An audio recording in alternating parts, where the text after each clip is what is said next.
I usually start this particular presentation with my favorite quotation, and that is, if you make people think they're thinking, they love you. But if you really make them think, they hate you. Okay. And that will give you an idea. And so really I want to make sure that you realize I'm not here to make you feel comfortable. I'm actually here to make you think. Now I'm going to tell you something about perhaps this 1% of people. You are these people who actually change the world. Okay? We're a very small group of people, scientists, engineers, 1 or 2%. And I think we're rather different from other people. Who are they? Okay, well, let's have a look at who they are, because the media has no idea who they are. This is the media's, I mean, okay, I had my hair cut this morning and have taken my glasses off. But these are the images which don't do us any great service. Can we shake off this mad media image? Who's responsible? Well, here he is. Now, most of you think that this is the person who created the theory of relativity, and you're wrong. He's actually an imposter. He didn't do it.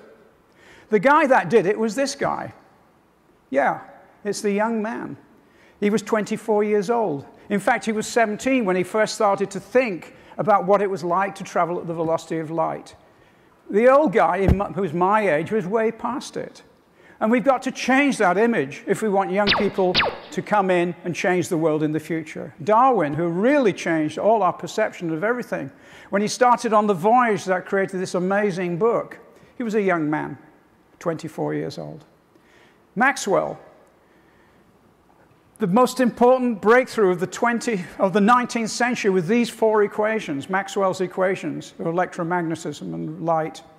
He was actually a young man, wee Jamie, with a little quiff on the top of his head in Scotland. He was a very young man. He wasn't that old man there.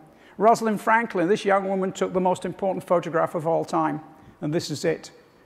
From this photograph, Crick and Watson deduced that the DNA structure.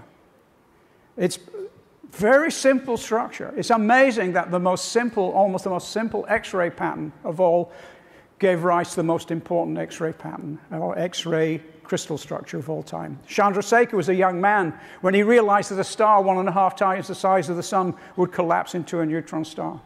It's young people, and that's why education is so important. And the problem is that our young people don't have this man, or this young man, as their icon.